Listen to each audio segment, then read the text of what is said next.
നല്ല പിങ്ക് കളറായിട്ട് നിൽക്കാണ്. ഇങ്ങനെ പൊളിച്ചെടുക്കാം. നമസ്കാരം, പ്രദീപ് തൈലാണ്.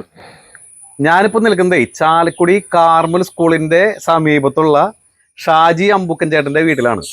അദ്ദേഹത്തിന്റെ വീടിന്റെ മുകളിൽ കണ്ട എന്റെ ചുറ്റും നിൽക്കുന്നതാണ് അങ്ങനെ ഡ്രാഗൺ ഫ്രൂട്ട് കൃഷി ചെയ്തിട്ട്, അതായത് ഫ്രൂട്ടൊക്കെ ശരിക്കും പഴുത്ത് നല്ല പാകത്തിലായി നിൽക്കുകയാണ്. അപ്പൊ ഇതിന്റെ വീഡിയോ എടുക്കാൻ വേണ്ടിയിട്ടാണ് നമ്മൾ ഇന്നിവിടെ വന്നിരുന്നത്. അപ്പൊ ഇത്രയും നല്ല രീതിയിൽ ഇപ്പൊ ഈ വീടിന്റെ ടെറസില്, അതിന്റെ സൺഷെയ്ഡില്, എല്ലാ സ്ഥലത്തും ഈ ഡ്രാഗൺ ഫ്രൂട്ട് കൃഷി ചെയ്തിരിക്കുകയാണ്. ഡ്രാഗൺ ഫ്രൂട്ട് മാത്രമല്ല, പലതരം പച്ചക്കറികൾ ഈ ടെറസിൽ കൃഷി ചെയ്ത് വിജയിച്ചിട്ടുള്ള ഒരു വ്യക്തി കൂടിയാണ് ഷാജിയേട്ടൻ. നമുക്ക് ഈ ഷാജിയേട്ടൻ ഒന്ന് പരിചയപ്പെട്ടുകൊണ്ട് നമ്മുടെ വീഡിയോയിലേക്ക് പോകാം. ചാലക്കുടി റെയിൽവേ സ്റ്റേഷൻ റോഡിൽ കാർമൽ സ്കൂളിന് മുൻവശത്തെ ഗ്രീൻ ഗാർഡൻ 3rd അവന്യൂവിലാണ് മനോഹരമായ ഈ വീടുള്ളത്. നിറയെ പച്ച പുതച്ച ഒരു വീടാണിത്. ഈ വീടിന്റെ മുഖ്യ ആകർഷണം എന്ന് പറയുന്നത് ഈ വീടിന്റെ മുകളിൽ കാണുന്ന ഈ ഡ്രാഗൺ ഫ്രൂട്ടുകൾ തന്നെയാണ്. 42ഓളം ഡ്രാഗൺ ഫ്രൂട്ട് ചെടികളാണ് വിളവെടുക്കാൻ പാകത്തിൽ തയ്യാറായി നിൽക്കുന്നത്. ഷാജിയേട്ടാ നമസ്കാരം. നമസ്കാരം. അപ്പൊ നമ്മളിന്നേ വളരെ സന്തോഷത്തിലാണ്. കാരണം മറച്ച് ഇങ്ങനെ പഴുത്ത് നിൽക്കുന്ന ഡ്രാഗൺ ഫ്രൂട്ടുകളുടെ ഇടയിൽ നിന്ന് സംസാരിക്കുമ്പോൾ മനസ്സിനൊരു സന്തോഷമാണ്. ഇത്രയും നല്ലൊരു കൃഷി നമ്മുടെ നാട്ടിൽ വളരെ കുറവാണ്. ഇപ്പോഴും പ്രചാരത്തിലായി വരുന്നേ ഉള്ളൂ ഡ്രാഗൺ ഫ്രൂട്ട് കൃഷി ചെയ്യാനുള്ളത്. അതായത് പൂവൊക്കെ നിൽക്കുന്നുണ്ട്, ചിലത് പൊട്ടിക്കാൻ പാകത്തിലായി നിൽക്കുന്നുണ്ട്. അപ്പോ ഈ ഒരു രീതിനെ ചേട്ടൻ പുറമെയാണ്, ആള് തായ്ലൻഡിലാണ് ജോലി സംബന്ധമായിട്ട്, പലപ്പോഴും തായ്ലൻഡിലായിരിക്കും. നാട്ടില് വളരെ കുറച്ച് സമയം ഉണ്ടാവുള്ളൂ. ഈ കുറച്ച് സമയം പോലും നമ്മൾ ഒട്ടും നഷ്ടപ്പെടുത്താതെ ഈ ഇതുപോലുള്ള കൃഷികളിലേക്ക് ശ്രദ്ധ ചെലുത്തുന്ന ഷാജി ചേട്ടനോട് ഒരു പ്രത്യേക താങ്ക്സ്. നമ്മുടെ കൃഷിയെ പ്രോത്സാഹിപ്പിക്കാൻ വേണ്ടിയിട്ട് ഇന്നത്തെ യുവതലമുറയ്ക്ക് പോലും പ്രചോദനമാകുന്ന വ്യക്തിത്വങ്ങളാണ് ഇങ്ങനെയുള്ള ആൾക്കാർ. അപ്പൊ ഈ ഷാജി ചേട്ടാ, ഈ ഒരു ഡ്രാഗൺ ഫ്രൂട്ട് കൃഷി ചെയ്യാനായിട്ട് താല്പര്യം തോന്നിയത് എങ്ങനെയാണ്? ഞാൻ ബാങ്കോക്കിലായിട്ട് ഒരു 25 വർഷമായി. 25 വർഷമായിട്ട് ബാങ്കോക്കിലാണ്. അപ്പോ അവിടെ ചെല്ലുന്ന കാലം മുതൽ ഇത് ആദ്യമൊക്കെ കണ്ടപ്പോ എനിക്കൊരു വണ്ടറായിരുന്നു, ഇങ്ങനത്തെ ഒരു പ്രത്യേകതരം ഫ്രൂട്ട്. പിന്നീട് ഇങ്ങനെ നോക്കിയപ്പോ അതിന് വേറെ വെറൈറ്റികളൊക്കെ അവിടെ തന്നെ കണ്ടു തുടങ്ങി. അപ്പൊ അതിന് വില വ്യത്യാസങ്ങളുണ്ട്. അങ്ങനെ റെഡ് ആണെങ്കിൽ കുറച്ചും കൂടി എക്സ്പെൻസീവ്, പിന്നെ യെല്ലോ ആണെങ്കിൽ അതിലും വില കൂടുതൽ. അങ്ങനെ വന്നപ്പോ അപ്പൊ നമുക്കൊരു താല്പര്യം തോന്നി. ഇത് എത്രാമത്തെ വർഷമാണ് ഈ കൃഷി ഇവിടെ ചെയ്തിട്ട്? ഇതിപ്പോ മുകളിൽ ചെയ്തിട്ട് ഒരു 3.5 വർഷമായി. 3.5 വർഷമായിട്ട് ഈ വീടിന്റെ മേലെ ഇവിടെ വരുന്ന ഒരു സമയത്ത് എന്ന് പറയുമ്പോ കുറച്ച് സമയമുള്ളൂ. അപ്പൊ എന്തായാലും രാവിലെ ഒന്ന് കേറി ഇറങ്ങി നടക്കും, എല്ലായിടത്തും ഇറങ്ങും, എല്ലാ ചെടികളും അതൊരു നിർബന്ധമാണ്. അല്ല, അതിന്റെ ഒരു സുഖത്തിന് വേണ്ടി, അല്ലാതെ ഇതിലെ ആദായം ഒന്നും ആലോചിച്ചിട്ടല്ല നമ്മൾ ചെയ്യണം. നമുക്ക് ഇതിലൊരു പാഷൻ. ഇത് ഒരു കൃഷി എങ്ങനെ ചെയ്യാം, പുറത്ത് ചെയ്യാൻ നമുക്ക് കുറച്ച് സ്ഥലമുള്ളൂ. അപ്പൊ ടെറസില് അല്ലെങ്കിൽ സാറിന് എല്ലാവരും നേരെ ഡ്രസ് ചെയ്ത് അങ്ങനെ ചെയ്യല്ലേ ഉള്ളൂ. അപ്പൊ ഇത് അടഞ്ഞു പോകും. അപ്പൊ ഞാൻ അന്നേ തീരുമാനിച്ചു ഡ്രസ് ചെയ്യണ്ട. ചേട്ടാ, വേനല് നമ്മുടെ അവിടുത്തെ ചൂട് വല്ലാതെ വർദ്ധിച്ചു വരുന്ന കുറേ വർഷങ്ങളിലൊക്കെ ചൂട് വർദ്ധിച്ചുകൊണ്ടിരിക്കുകയാണ് ഓരോ വർഷം ചെല്ലുന്തോറും. അപ്പൊ ഇതുപോലുള്ള കൃഷി രീതികൾ നമ്മുടെ അവിടെ പ്രചാരത്തിലായാൽ നമ്മുടെ ഈ ടെറസിലത്തെ ഒരുപാട് ഡ്രസ് അടിച്ച് ചൂട് കൂട്ടുന്നതിനേക്കാളും നല്ലത് ഇതാണ്. ഇതല്ലേ ശരിക്കും ഇത് തന്നെ ചെയ്യാൻ എല്ലാവരും ഞാൻ റെക്കമെൻഡ് ചെയ്യും. ഇപ്പൊ പോളി ഹൗസ് ചെയ്യാന്ന് പറഞ്ഞു കഴിഞ്ഞാൽ വെയിലും ഇതും കിട്ടും. ഇവിടെ ഞാൻ പോളി ഹൗസ് ചെയ്തില്ല, കാരണം നമ്മൾ സോളാർ പാനൽ വെച്ചേക്കാറുണ്ട്. ഇവിടെ അത് ചെയ്യേണ്ടെന്ന് വെച്ചു. അപ്പൊ അങ്ങനെ ചെയ്തില്ല. അപ്പൊ അവിടെ മാത്രം അത് ചെയ്തു. പിന്നെ ഇപ്പൊ ഈ ഡ്രാഗൺ ഫ്രൂട്ട് ആലോചിച്ചപ്പോ ഇവിടേക്ക് പറ്റിയ സാധനമാണ്, നല്ലതാണ്. അതിപ്പോ ഈ കൊല്ലം അല്ല 3 കൊല്ലം ഇപ്പൊ നമുക്ക് തോന്നി അത് കുറച്ചുകൂടി എക്സ്പാൻഡ് ചെയ്യാൻ.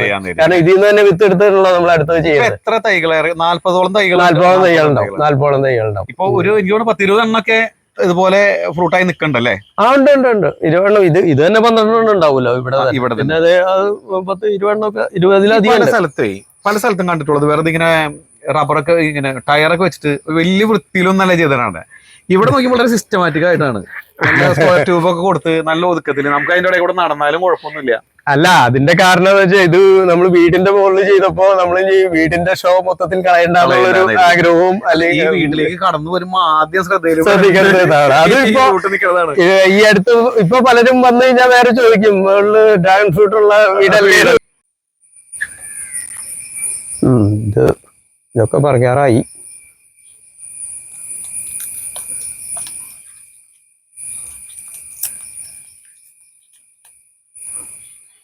ഇതും പറയാറും.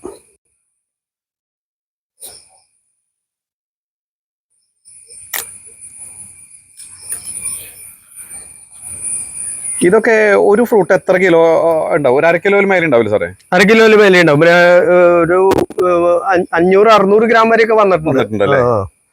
ഇപ്പൊ കുട്ടിന് കുറെ ഗുണങ്ങളുണ്ട്. ഹെൽത്ത് വെറുതെ ഇരിക്കുന്ന സമയങ്ങളിലൊക്കെ നമ്മൾ ഇതുപോലെ എന്തെങ്കിലും ചെറിയ ചെറിയ കൃഷി രീതികൾ നമ്മുടെ മനസ്സിനൊരു സന്തോഷമാണ്. ശരിയായിട്ടുള്ള ശ്രദ്ധയൊന്നും ചെലുത്തേണ്ട കാര്യമില്ല. ശരിക്കും വളരെ കുറവുണ്ടോ. അതായത് ഈ ഇങ്ങനെ നമ്മളിപ്പോ നല്ലോണം ചെയ്യും ഡ്രമ്മുകൾ. അത് ആദ്യത്തെ ഇനീഷ്യൽ ഒരു ഇൻവെസ്റ്റ്മെന്റ്, അത് കമ്പയർഡ് ടു അല്ല. പക്ഷെ ഒരു ദീർഘകാല വിളവെടുപ്പിന് പറ്റിയ ഒരു ഫ്രൂട്ട് ആയതുകൊണ്ട് നമുക്ക് ഇതിന് ഫലം കിട്ടും. അപ്പൊ ആദ്യത്തെ ഒരു ഇൻവെസ്റ്റ്മെന്റിന് വലിയ കാര്യമായിട്ട് കാണേണ്ട കാര്യമില്ല. കുറച്ച് പേരൊക്കെ പറഞ്ഞേ ഈ ഇത് രാത്രി മാത്രമല്ല വിടരുള്ളൂ ഈ പൂവുള്ളൂ. അപ്പൊ ആ സമയത്ത് ഇത് പരാഗണം ശരിക്കും നടക്കില്ല. അപ്പൊ നമ്മൾ ആർട്ടിഫിഷ്യൽ ആയിട്ട് ചെയ്യേണ്ടി പറഞ്ഞിരുന്നു. അതപ്പോ ഞാൻ മനസ്സിലാക്കിയത് ആകെ ഒരൊറ്റ തയ്യൊക്കെ ആയിട്ട് വെക്കുകയാണെങ്കിൽ ചിലപ്പോൾ അങ്ങനെ ചെയ്യേണ്ടി വരും. ഇത് കുറെ എണ്ണങ്ങളും എന്റെ ആവശ്യമില്ല. ഈ ഇങ്ങനെ ഡ്രാഗൺ ഫ്രൂട്ട് കൃഷി ചെയ്യുന്നിടത്തേ ചെറിയ തേനീച്ചകളോ തേനീച്ചകളുടെ ഒക്കെ കൂടെ സ്ഥാപിക്കുന്ന കണ്ടുണ്ട് ഈ പരാഗണം സാധ്യമാകുന്നതിന് വേണ്ടിട്ട് എന്തെങ്കിലും ചെയ്തിട്ടുണ്ട്? ഇവിടെ അല്ലാതെ കാരണം ഇതിന്റെ സ്മെല്ലുകൊണ്ട് തന്നെ എന്തായാലും ഇൻസെക്ട്സ് വന്നോളും. നമ്മൾ അതിന് വേണ്ടി ഒന്നും ചെയ്യണ്ട. നമ്മളിപ്പോ വൈകിട്ടൊക്കെ ഇവിടെ വന്നു കഴിയുമ്പോ അപ്പൊ തന്നെ കാണാം ഇങ്ങനെ ഈച്ച പറക്കണം. അത് ഈ ചെറിയ മറ്റേ ചെറുതേൻ ഈച്ചയാണെന്ന് തോന്നുന്നു. ചെറുതേൻ ഈച്ചകളാണ് കൂടുതൽ ഇവിടെ സഹായിക്കുന്നത്. അതെ അതെ. തണ്ട് മുറിച്ച് നട്ട് വേര് പിടിപ്പിച്ചാണ് ഓരോ ചെടിയും വളർത്തിയെടുക്കുന്നത്. ഇതിന്റെ തണ്ടിന്റെ ഇരുവശങ്ങളിലും ചെറിയ കൂർത്ത മുള്ളുകൾ ഉള്ളത് കൊണ്ട് തന്നെ ഇതിന്റെ ഫ്രൂട്ട് ഭക്ഷിക്കാനായിട്ട് അണ്ണാനോ പക്ഷികളോ ഒന്നും തന്നെ വരില്ല. നമുക്കിതൊന്ന് മുറിച്ച് നോക്കട്ടെ. നല്ല പഴുത്ത 2-3 ഫ്രൂട്ട് ഇതേ ബായിച്ചാണ് പൊട്ടിച്ച് വെച്ചിട്ടുണ്ട്. ഇതൊന്ന് മുറിച്ച് നോക്കാം. പിങ്ക് കളറായിട്ട് ഇതൊക്കെയാണ്. ഇങ്ങനെ പൊളിച്ചെടുക്കാം. മിനിമം ഒരു 600 ഗ്രാം ഉണ്ടാകാവുന്ന ഒരു ഡ്രാഗൺ ഫ്രൂട്ട് ആണ് ഇത്. അപ്പൊ ഞാൻ ഇതിന്റെ ഒരു പീസ് കഴിച്ചു നോക്കട്ടെ. നല്ല മധുരമാണ്.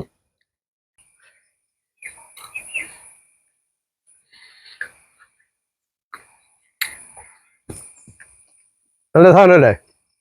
അതായത് ഇതിന് മധുരം ഉണ്ട്. മറ്റേ വെള്ളയാണെങ്കിൽ മധുരം ഉണ്ടാവില്ല. ഇതിൽ ഓരോ വെറൈറ്റിക്ക് ഓരോ ടേസ്റ്റ് ആയിരിക്കും അല്ലേ? കളർ ഓരോന്നിനും വ്യത്യാസം. മറ്റേ യെല്ലോ ആണ് ഏറ്റവും മധുരമുള്ളത്. ഏറ്റവും മധുരമുള്ളത് യെല്ലോ ഒക്കെയാണ്. നമ്മൾ ഈ കൃഷി തുടങ്ങിയിട്ട് 4 കൊല്ലമായി. ഞാനിവിടെ മുന്നേ പച്ചക്കറി അപ്പുറത്ത് നമ്മൾ കണ്ടില്ലേ, ആ പച്ചക്കറിയൊക്കെ നമ്മൾ തന്നെ ചെയ്യണേ. ഇതിന് പ്രത്യേക വളമൊന്നുമില്ല. ചെയ്യുന്ന സമയത്ത് മാത്രം ഫസ്റ്റിലത്തെ തവണ ഇതിൻ്റെ അടിയിൽ നമ്മൾ പച്ചച്ചവറും ഉണക്കച്ചവറും ഉണ്ടെങ്കിൽ ഉണക്കച്ചവറ് അല്ലെങ്കിൽ പച്ചച്ചവറും ചാണം, കപ്പലണ്ടി പിണ്ണാക്ക്, എല്ലുപൊടി, വേപ്പിൻ പിണ്ണാക്ക് ഈ 3 കൂടി കൂട്ടിയിട്ടാണ് നമ്മൾ നടണേ. ഒരു കൊല്ലത്തിൽ ഒരു പ്രാവശ്യം ചെയ്താൽ മതി. ഇത് കായ്ക്കാണ ഏപ്രിൽ മെയ് മാസം തുടങ്ങിയ കായ്ക്കുക. അതിന് മുന്നായിട്ട് ഒരു മാസം മുപ്പാട് നമ്മൾ വളം ചെയ്താൽ മതി. ഒരു മാസം ഇരിക്കും കേടുകൂടാതെ. കവറിൽ വെക്കരുത്. കവറിൽ വെച്ചാൽ ഇത് പുഴുകിട്ട് ചെയ്യും. അത് ശരി. പുറം ചെയ്യും. ഇതൊക്കെ ഒരു 3 ആഴ്ച ഇരിക്കും. ഈ ഭാഗത്തിൽ 3 ആഴ്ച കഴിഞ്ഞിട്ട് നമ്മളിത് മുറിക്കണമെങ്കിൽ അതിന് നല്ല മധുരം ഉണ്ടാവും. ഇത് വലിയ ഒന്നും കൂടി. ഇത് ഉള്ളിലേക്ക് വലിയും. പലരും പറഞ്ഞിട്ടുണ്ട് ഇതുപോലെ ഇതിന്റെ പൂവ് ഒടിച്ച് കളയണം എന്ന് പറയുന്നത്. അല്ലെങ്കിൽ പിന്നെ ഇതിന്റെ ഫ്രൂട്ട് അധികം വലുപ്പം കിട്ടില്ല. അങ്ങനെ ചെയ്യാറുണ്ട്. വെറുതെ പറയണത്, അതൊന്നും ചെയ്യണ്ട. ഇവിടെ കണ്ടിട്ടുള്ള എല്ലാ ഫ്രൂട്ടും ഞാൻ നോക്കിയിട്ട് നല്ല വലുപ്പമുള്ള ഫ്രൂട്ടാണ്. നമ്മളിവിടെ വെച്ച കാലത്ത് പറഞ്ഞു തരുന്നത് ഇതിന്റെ ഒരു പൂവിൽ നിന്ന് എടുത്ത് അടുത്ത പൂവിലിട്ട് ചെയ്യണമെന്നൊക്കെ പറഞ്ഞു. ഞങ്ങൾ ഇന്ന വരെ 4 കൊല്ലമായിട്ട് ഇതുവരെ ഒരു കാര്യം ചെയ്തില്ല. അല്ലാണ്ട് തന്നെ ഈ പൂവ് കളയൂല.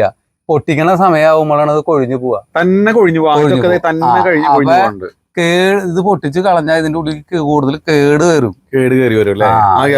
ബാക്കി കീടാണുക്കളൊക്കെ കയറും. ഇത് അടച്ചു വെക്കണം. തന്നെ കൊഴിഞ്ഞു പോയെന്താ ഇത് ചിലവർക്ക് അറിവ് കുറവുകൊണ്ട് പറയുന്നതാ. എന്റെ ഈ 4 കൊല്ലത്തെ അറിവില് ഇതിനൊന്നും ചെയ്യണ്ട. ചേട്ടാ ഇതൊക്കെ 50 ലിറ്ററിന്റെ പ്ലാസ്റ്റിക് ടിന്നുകളിലാണ്. ഈ വെള്ളം കൊടുക്കുമ്പോ ഇതിന് വേറെ ഹോളുകളൊക്കെ ഹോള് സെപ്പറേറ്റ് നമ്മൾ അടിയിൽ ഇട്ടുണ്ട്. ഈ ഡ്രാഗൺ ഫ്രൂട്ട് കൃഷി ചെയ്യുമ്പോ സാറ് നേരത്തെ പറഞ്ഞതുപോലെ ഇതില് വെള്ളം ഒട്ടും തങ്ങി നിൽക്കാൻ പാടില്ല. അത് നിൽക്കില്ല. എത്ര വർഷക്കാലം നമ്മൾ 8-9 തൊള്ളാന്റെ അടിയിലിട്ട് തീർത്ത അടിയിലല്ല, ഈ ഇതിന്റെ ഈ ലെവൽക്കാണ് തൊള. നമ്മൾ ചെയ്യുന്ന തീർത്ത് വളം കൊടുത്ത ഗ്യാപ്പില് തോളയിട്ട് കൊടുത്തിട്ടുണ്ട്. അപ്പൊ അല്ല അതല്ലാണ്ട് നമ്മൾ ചെയ്യുന്ന വളം കൂടി ഒഴുകി പോകും. ഇപ്പൊ നേരത്തെ ഒരു കാര്യം പറഞ്ഞല്ലോ, അത് ഇപ്പൊ ഈ ഡ്രാഗൺ ഫ്രൂട്ട് കൃഷി ചെയ്യുന്നവർക്ക് ഒരു പക്ഷെ നല്ലൊരു വിവരമായിരിക്കും ചേട്ടൻ നൽകിയിട്ടുണ്ടാവുക. ഈ കോഴിക്കാട്ടത്തിന്റെ ഏറ്റവും നല്ല വളം അതെങ്ങനെയാ തയ്യാറാക്കാന്ന് നമ്മള് നേരിട്ട് കാട്ടായിട്ട് ഇടരുത്. അതായത് ചൂട് വന്ന് ഇപ്പൊ ഡ്രാഗൺ ഫ്രൂട്ട് അല്ല, നമ്മുടെ പച്ചക്കറിക്കായാലും എന്തിനായാലും നേരിട്ട് കൊടുക്കുക. അത് കൊടുത്തു കഴിയുമ്പോൾ ഒരാഴ്ച കഴിയുമ്പോൾ ആ ചെടിമേക്ക് നോക്കിയാൽ നമുക്ക് അതിന്റെ വ്യത്യാസം അറിയാൻ പറ്റും. ഇതിന്റെ കളറ് മാറും, ഇതിന്റെ പ്രകൃതിയുടെ വ്യത്യാസങ്ങളെല്ലാം കാണിക്കും. അത് എന്ത് സാധനമായാലും. അപ്പൊ നമ്മളൊരു 1 ലിറ്ററിന്റെ കപ്പ് എടുക്കുക. ആ 1 ലിറ്ററിന്റെ കപ്പിൽ ഒരു 3 കപ്പ് കോഴിക്കാട്ടം ഒരു 20ന്റെ ബക്കറ്റിൽ 20 ലിറ്റർ പെയിന്റ് ബക്കറ്റ് ഉണ്ടെങ്കിൽ അത് ഏറ്റവും നല്ലത്, കേടുവരില്ല. അതിൽ ഒഴിച്ച് അത് നിറച്ച് വെള്ളം ഒഴിച്ചിട്ടാ 3/4 മേലെ ആക്കി വെക്കുക.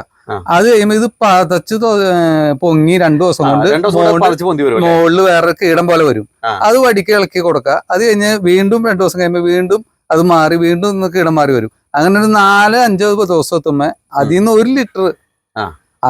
1 ലിറ്റർ വെള്ളം എടുത്തിട്ട് 10 ലിറ്റർ വെള്ളം കൂട്ടിയിട്ട് എല്ലാത്തിന്റെ കടയ്ക്ക് ആ വെള്ളത്തിൽ നമ്മൾ തെളിയായിട്ട് വരുന്നത് 5 ദിവസം നേരിട്ട് ഒഴിക്കാൻ പറ്റില്ല. 1 ലിറ്റർ വെള്ളം എടുത്തിട്ട് 10 ലിറ്റർ വെള്ളത്തിൽ മിക്സ് ചെയ്തിട്ട് ഒഴിക്കാവൂ. അപ്പൊ ഈ രീതി പിന്തുടരുന്നവര് അത് പ്രത്യേകം ശ്രദ്ധിക്കുക. ഈ കോഴിക്കാട്ടം മിക്സ് ചെയ്തിട്ട് 2 ദിവസം കൂടുമ്പോൾ ഇളക്കി കൊടുക്കുക. 5-6 ദിവസം കഴിയുമ്പോൾ അതിൽ നിന്ന് ഇളക്കി കഴിഞ്ഞിട്ട് അതിന് മേലെ നിൽക്കുന്ന തെളി അതിൽ നിന്ന് 1 ലിറ്റർ എടുത്തിട്ട് 10 ലിറ്റർ വെള്ളത്തിലേക്ക് മിക്സ് ചെയ്തിട്ട് മാത്രമേ കടയ്ക്ക് ഒഴിച്ചു കൊടുക്കാവൂ. റിസൾട്ട് കിട്ടുള്ളൂ. കട തൊട്ടെന്ന് വെച്ചിട്ട് കുഴപ്പമില്ല. ആ വെള്ളം കട തൊട്ടുകൊണ്ട് കുഴപ്പമില്ല.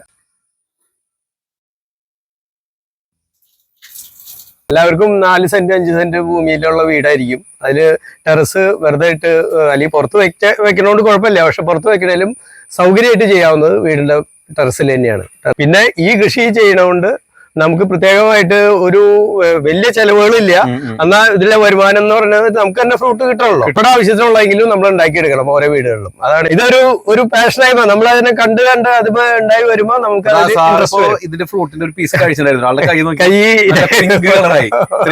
ഇതിനിപ്പോ നാവും നാളെ രാവിലെ പോകുന്നവരെ ഈ കളറായിരിക്കും. എന്റെ സുഹൃത്ത് പറഞ്ഞതുപോലെ സ്ത്രീകൾക്ക് ഇത് കഴിച്ചാൽ ലിപ്സ്റ്റിക്കിന്റെ ആവശ്യമില്ല. ഗുണം കൂടി ഇതിലുണ്ട്.